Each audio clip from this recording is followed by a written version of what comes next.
Having reinstated the Ashikaga shogunate to its throne in Kyoto, the relationship between Oda Nobunaga and Ashikaga Yoshiaki, at first grounded in a strategic alliance, started to fray.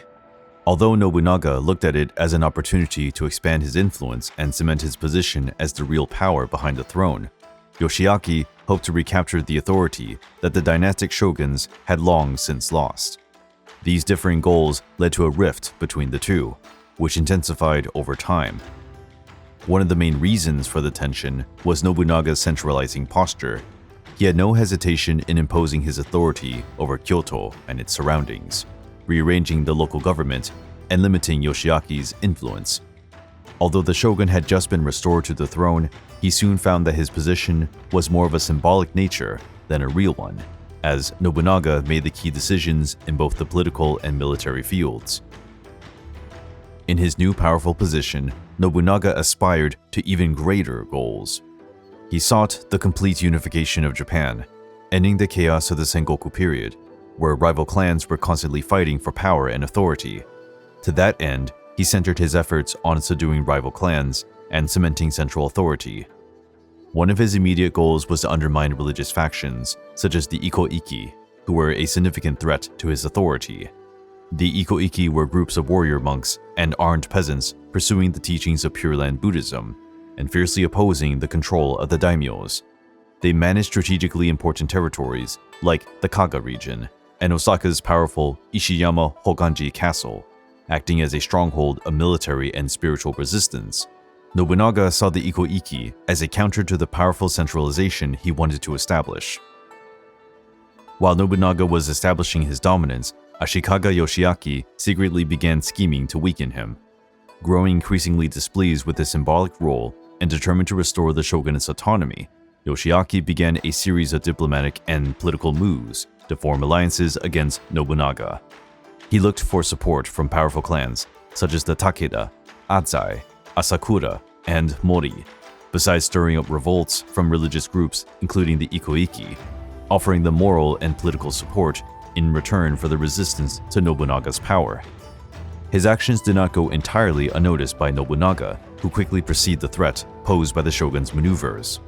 This intense intrigue was the beginning of escalating tensions, but the shogun had not been counted on the fact that Nobunaga, apart from his many qualities, would prove to be an expert in the tricky realm of intrigue. Nobunaga understood striking the shogun directly, militarily, or politically would cause an irreparable blow to his legitimacy and prestige amongst the other clans and the imperial court. This could unite his enemies against him and jeopardize his position as protector of the shogunate. He chose an indirect approach to weaken Yoshiaki's authority and trigger him into acting impulsively. As an unexpected gesture, Nobunaga pardoned the shogun's old enemy, Matsunaga Hisahide, a crafty strategist who had previously been involved in the coup that overthrew the shogunate and forced Yoshiaki into exile. Furthermore, Nobunaga strengthened the Matsunaga clan by drawing it into the Oda clan's ring of allies. This move was not just an act of military pragmatism, but also a psychological blow against Yoshiaki. By upgrading an outspoken foe of the shogun to a prestigious position, he undermined Yoshiaki's symbolic authority even further and displayed his inability to control the coalitions around Kyoto. This deeply enraged the shogun, who viewed Nobunaga's action as a blatant insult to his power and betrayal. Under pressure and debased, Yoshiaki felt driven to act more decisively against Nobunaga. By 1570, Yoshiaki had begun to mobilize his resources and influence to build a powerful coalition against Nobunaga. He leveraged his position as shogun to legitimize the formation of an alliance of daimyos and religious factions who all shared the same wish to curb Nobunaga's burgeoning hegemony. Key allies in the coalition included influential clans such as the Takeda clan, headed by Takeda Shingen, one of the most well-respected strategists of the Sengoku period, who saw Nobunaga as a threat to his hold on Kai province. The Azai and Asakura clans promptly allied themselves with Yoshiaki out of territorial concerns. Meanwhile, the powerful Mori clan, controlling vast swaths of western Japan, provided essential naval and logistical support for the coalition's efforts. Finally, the warrior monks and their supporters offered additional military strength, drawing on their military experience in combating samurai forces. Yoshiaki used his influence at the imperial court to bolster his legitimacy of his actions, portraying Nobunaga as a usurper who flouted traditions and the power balance. He sent envoys to negotiate agreements between the clans and foster a common sense of urgency among the allies. This coalition posed an unprecedented threat to Nobunaga. He faced, for the first time, a comprehensive and coordinated alliance comprising some of Japan's most powerful clans. While fragmented in specific objectives, the coalition shared a higher purpose: to stop Nobunaga's rise and uphold the established order. As the coalition formed, Nobunaga proved he was prepared to face his opponents. He had already established a loyal and proficient base of allies who would play crucial roles in the battles to come. His main allies included Tokugawa Ieyasu, who would supply key military and logistical support. His battlefield experience and Mikawa control provided a secure rearguard for Nobunaga's campaigns.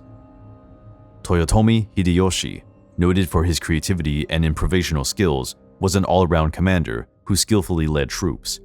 Shibata Katsuie, a veteran general, had once been Nobunaga's enemy, supporting his brother in the struggle to dominate the Oda clan. But after having been defeated and forgiven by Nobunaga, he vowed vassalage to the new leader of the Oda clan. Shibata Katsuie went on to become one of Nobunaga's most loyal servants, leading his men with bravery and guile. The resourceful Matsunaga Hisahide, newly reintegrated as an ally, brought strategic knowledge and a profound understanding of Kyoto's political scene, helping Nobunaga to neutralize the shogun's influence at the imperial court.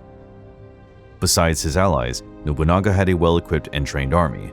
He had introduced firearms on a large scale, using European arquebuses in tactically innovative ways.